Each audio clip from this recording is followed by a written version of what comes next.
Hitachi Hitachi ಅಂತ ಹಿರಿಯರನ್ನ ಮಾತಾಡ್ತಾರೆ, ನೀವ್ ಯಾಕೆ ಕೇಳಿ? ಜೆಸಿಬಿ ಪಕ್ಷದ ಅಧ್ಯಕ್ಷರು ಅಧ್ಯಕ್ಷರೇ, ಈಗ 5 ವರ್ಷ ಮುಖ್ಯಮಂತ್ರಿ ಯಾರು ಅನ್ನೋದು ಅಷ್ಟೇ ಒಂದೇ ಸಮಾಧಾನ. ಇಷ್ಟು ದಿವಸ ಮುಖ್ಯಮಂತ್ರಿಗಳು ಸಿದ್ದರಾಮಯ್ಯ 5 ವರ್ಷ ಅಂತ ಇದ್ರು. ಏಕವಚನದಿಂದ ಬಹುವಚನ ಬಂದಿದ್ದಾರೆ. ನಾನು ಜಗನ್ ನಾವು ಅಂತ ಬಂದಿದ್ದಾರೆ. ಪ್ರಾಯಶಃ ಕನಕದಾಸರು ನಾನು ಹೋದಲ್ಲಿ ಮಾತ್ರ ಹೋಗುತ್ತೇನೆ ಅಂದಿದ್ರಲ್ಲ, ಅದನ್ನ ಇವತ್ತು ಅನುಷ್ಠಾನಕ್ಕೆ ತಂದಿದ್ದಾರೆ. ಈಗ ನಾನು ಹೋದರೆ ಓದಾನು ಓದೇನು, ನಾನು ಅದು ಕನಕದಾಸರು ಹೇಳಿರೋದು. ನಾನು ಹೋದರೆ ಓದೇನು ಅಂತ ಅವರು ಕನಕದಾಸರು ಹೇಳಿದ್ರು. ಕನಕದಾಸರಿಗೂ ನನಗೂ ಕಂಪೇರ್ ಮಾಡಕ್ ಹೋಗ್ಬಿಡಿ ನೀವು. ಜೆಸಿಬಿ ಪಾರ್ಟಿಯವರೇ, ನಾನು ಹೋಗಿ ನಾವು ಆಗ್ತಾ ಇದೀವಿ. ನಾವು ಸರ್ಕಾರ ಮಾಡ್ತಾ ಇದ್ದೀವಿ. ನಾವು ಬಹುವಚನ ಇದು ಯಾವಲ್ಲೂ ಏಕವಚನ ಅಲ್ಲ.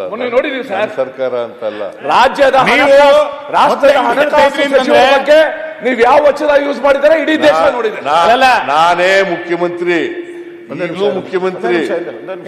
ಇಲ್ಲಿವರೆಗೆ ಹೈಕಮಾಂಡ್ ಇಲ್ಲೇ ಇರೋದು, ಇಲ್ಲೇ ಇರೋದು.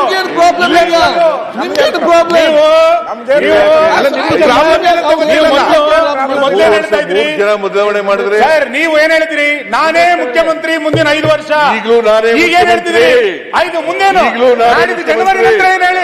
ಜನವರಿ ನಂತರ ಏನ್ ಹೇಳಿ? ಮುಖ್ಯಮಂತ್ರಿ. ಈಗ ನಾವು ಹೈಕಮಾಂಡ್. ನಿಮ್ಗೇನ್ ಪ್ರಾಬ್ಲಮ್? ಈಗ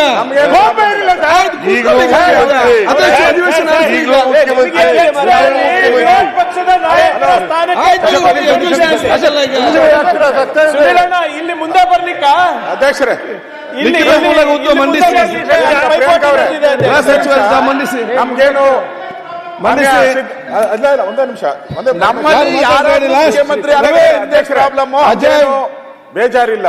ಅವರೇ ನಾನೇ ಹೇಳಿದ್ದೀನಿ, ನಾನೇ ಮುಖ್ಯಮಂತ್ರಿ ಅಂತ ಹೇಳಿದರೆ ಇದು ಸದನಕ್ಕೆ ಮೆಸೇಜ್ ಹೋಗ್ಬೇಕಾಯ್ತು. ಬೇರೆ ಬೇರೆ ಸುದ್ದಿ ನಮ್ಮಲ್ಲಿ ಯಾರಾದ್ರೂ ನಿಮ್ದೇನ್ ಪ್ರಾಬ್ಲಮ್? ನಾನು ಅಧ್ಯಕ್ಷ ಒಂದು ಪುಸ್ತಕ ಬರೆಯೋಣ ಅಂತ ಇದ್ದೀನಿ.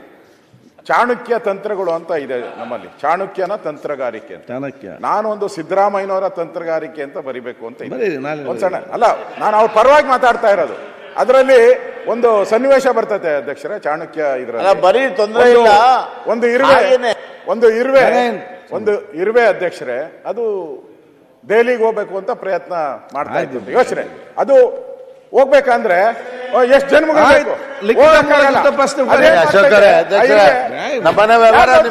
ಸೇರ್ಕೊಂಡ್ಬಿಡ್ತೈತೆ. ಡೆಲ್ಲಿಗೆ ಹೋಗೋ ಜವಾಬ್ದಾರಿ